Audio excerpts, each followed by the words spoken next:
Few politicians in U.S. history have had the kind of impact that former Congressman Ron Paul has.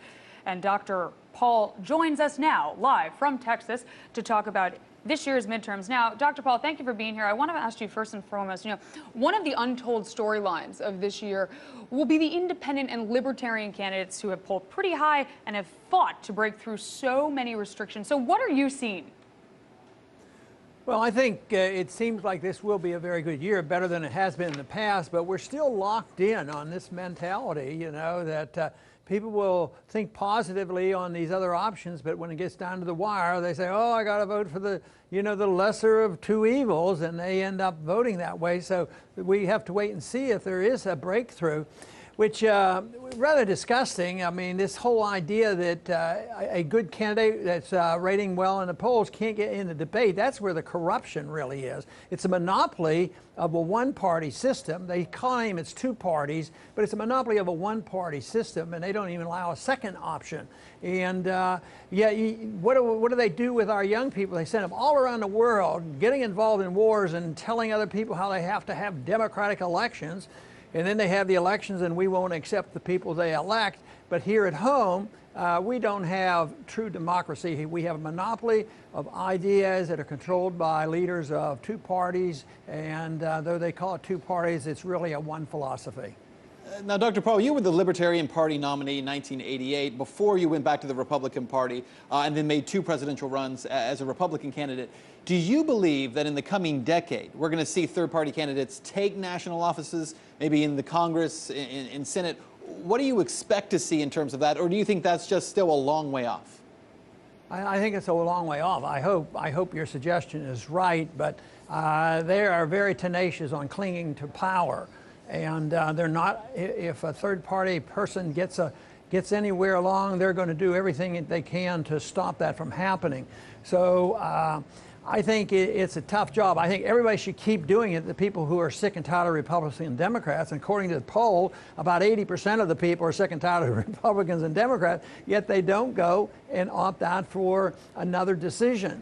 So I think it's either working in that arena or working to try to influence both parties. And I do a little bit of that because, when I worked for, more transparency of the Federal Reserve, we got a lot of Democrats and Republicans to look into this and support that position. So there's two ways you can do it.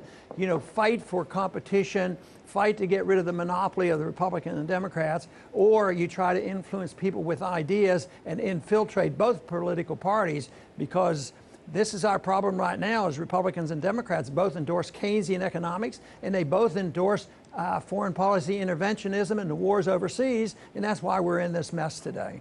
Now, Dr. Paul, marijuana legalization is on the ballot in 3 more states this election cycle, with Alaska, Oregon, and D.C. looking at recreational marijuana. So what do you see in terms of the new black market created by overregulation and taxation? Well, I think this is what's waking up a lot of people, and this is another tool that's available. The marijuana issue has been taken over by individuals at the state level and essentially nullifying the federal law. So that is another way to attack the monopoly system in Washington, D.C. And there's going to be more of that as time goes on, because I expect to see a time when there's economic chaos a lot worse than we had in 2009 and 10 with so much chaos, and people will have to resort to taking care of themselves and governing themselves at a local level. So I see some good signs there that the people are waking up. It's just that the political system is so hard to crack that all of a sudden we're not going to see fairness in the elections and allowing people to get on the ballots. But Dr. Paul, let me just reiterate the last part of that question there, because yes, I agree with what you're saying in terms of what the states are doing, but at the same time, we do have an issue where in a lot of these states, there is an over-regulation of marijuana, and the taxation is so high that, for instance, in Colorado, they're creating somewhat of a new black market for people who say, well, I can't afford to go through this the way the state is doing it, and it's still illegal for them to grow it themselves. So at what point do the states wake up, or do individuals wake up and say, you know what, we need true freedom here? Because right now, even with the laws that have been passed, there is not true freedom on this issue. Right, and I think you're absolutely right on the point you're making.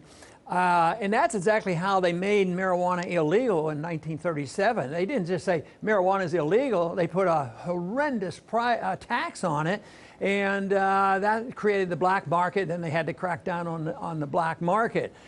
So yes, immediately, if the regulations and taxes are too high, you're going to have a black market. Not in a year from now, you'll have a black market immediately. And I haven't followed that closely enough to know whether that's happening. But this is why you need people who will defend liberty in a purest form as possible. Because if they just say, well, we're going to take this away from the federal government and let the states do it, you have authoritarianism at the state level too, and there's all sorts of people who get behind these kind of movements. You take an industry like the alcohol industry might be behind it because they don't want any competition with marijuana.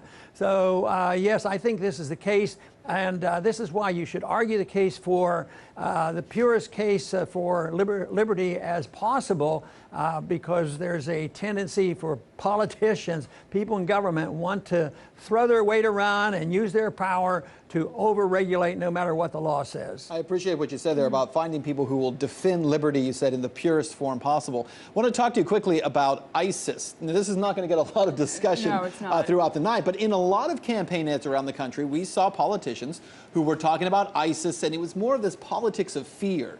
Do you believe the country is shifting back toward this kind of warmongering policy that Americans, we kind of thought they were getting tired of even as recently as a year ago? Are we slipping back into that politics of fear?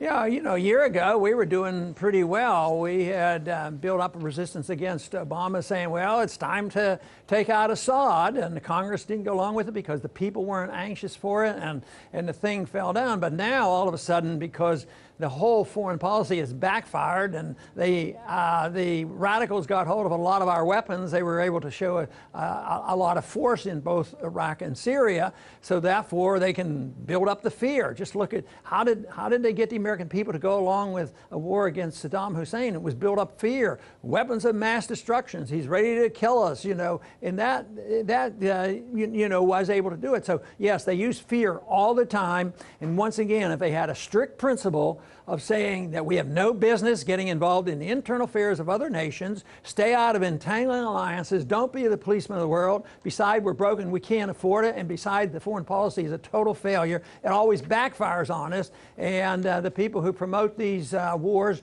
have an agenda and a special interest involved. The people need the information, but they can't get it from the TV. It looks like the war propagandists are very, very powerful. And you put the government together and the national media and so much else, they usually sway the people by building all this fear. And I think that the only tool we have is to do our best with alternative type of communication, and in particular, I think the internet is very helpful in that regard.